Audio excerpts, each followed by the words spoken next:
Let me tell you something, brother. In this wild world of professional wrestling, you see all kinds. You see the loudmouths, the showboats, the high flyers, and then sometimes, just sometimes, you see a chap like Solo Sikoa. He doesn't need to shout, he doesn't need fancy pyrotechnics. No, this young man, he just walks in and the whole atmosphere changes. It's like a cold wind blows through the arena. You feel it in your bones, that intensity. It's a rare thing, that is. A very rare and powerful thing to command such attention with pure, unadulterated presence. His arrival in WWE wasn't just another debut. It felt different, it felt significant. You could see the focus in his eyes. That unwavering, steely gaze that just bores right through you. He wasn't there to make friends, that was clear from day one. He was there to make a statement. He was there to enforce his will, and boy, oh boy, has he been doing just that. Every step he takes, every move he makes, it's deliberate, it's calculated. There's no wasted motion, no theatrics for the sake of it. Now you can't talk about Solo Sikoa without talking about his family, the Anoa'i family. Man, oh man, that's not just a wrestling family, it's wrestling royalty. Think about it. The Wild Samoans, AFA and Sika, Yokozuna, a true giant of the ring, Ricochet, his own father, a Hall of Famer.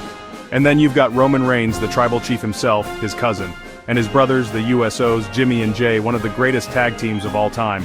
That's some heavy-duty lineage, isn't it? A proper dynasty. Imagine growing up in that environment. Wrestling isn't just a job, it's in your blood, it's in your DNA. The expectations must be immense. The pressure to live up to the family name, to carve out your own space while respecting the traditions, it's a tightrope walk. Some guys crumble under that kind of pressure, they try to be carbon copies or they rebel too hard. But Solo, he seems to have found that balance. He carries the legacy with a quiet dignity, but he's forging his own path, his own distinct identity. He's not just another Anoa'i, he's Solo Sikoa. Before he was the enforcer of the bloodline, Solo Sikoa was grinding it out. He was paying his dues. Every superstar you see on TV, they've got a story of hard work behind them, and Solo is no different. He didn't just walk into WWE and get handed everything. He trained hard, he honed his craft in the smaller promotions, learning the ropes, literally and figuratively. You could see even then in his early days that he had something. That raw, untamed energy, that natural athleticism. He was hungry, you could see it in his eyes, he wanted it bad. His NXT debut back in October 2021, it was something, wasn't it? He came in as the street champion of the island. That moniker, it told you a lot about him.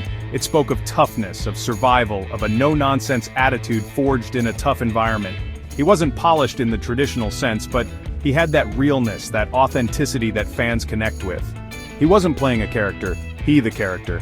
He made an immediate impact, taking on guys like Grayson Waller and LA Knight. He wasn't there to play games, he was there to fight. As Solo Sikoa spent more time in NXT, his momentum just kept building. It was like a snowball rolling downhill, getting bigger and more unstoppable. He wasn't just winning matches, he was making statements. He had this aura about him, this quiet confidence that was almost unnerving for his opponents.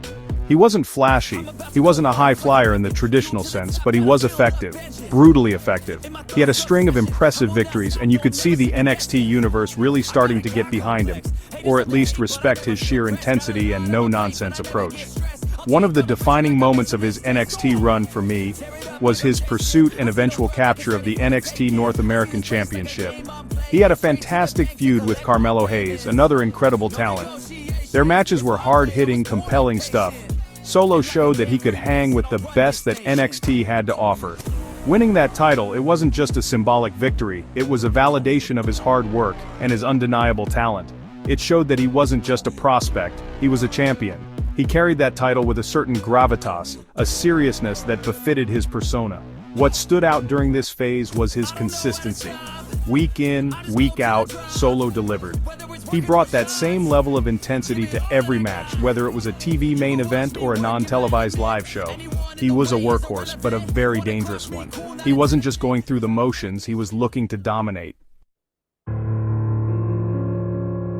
Then came that night, Clash at the Castle, Cardiff, Wales, September 2022. Roman Reigns defending his undisputed WWE Universal Championship against Drew McIntyre. Drew, in his home country, had the crowd going absolutely mental. It felt like Roman's historic reign was in proper jeopardy. The atmosphere was electric, man. I've been in some loud buildings, but that one was something else. And just when it looked like Drew McIntyre was about to capture the gold, about to send those fans into a frenzy, well, that's when Solo Sikoa decided to make his main roster debut. It was shocking. Nobody saw it coming. This hooded figure appears, pulls the referee out of the ring just as Drew is about to get the 3 count. And who is it? Solo Sikoa. The place went from delirium to stunned silence, then to a chorus of boos. It was a masterstroke of timing, a truly unforgettable debut. Section 6. The Enforcer's Glare, a style all his own. Let's talk about Solo Sikoa's in-ring persona, shall we? It's all about that silent intensity. He's not out there cutting long promos, though when he does speak you better listen. His actions do the talking and they speak volumes, believe me. That glare he has, it's like he's looking straight into your soul. It's intimidating, it's unsettling. He doesn't need to scream and shout to get his point across. His presence alone is a warning. He's the type of guy who walks into a room and all the chatter just stops. That's power, my friend. That's a rare commodity in this business. His wrestling style is a perfect reflection of his persona. It's hard-hitting, it's methodical, it's no nonsense. He's not about flashy flips and intricate sequences just for the sake of it.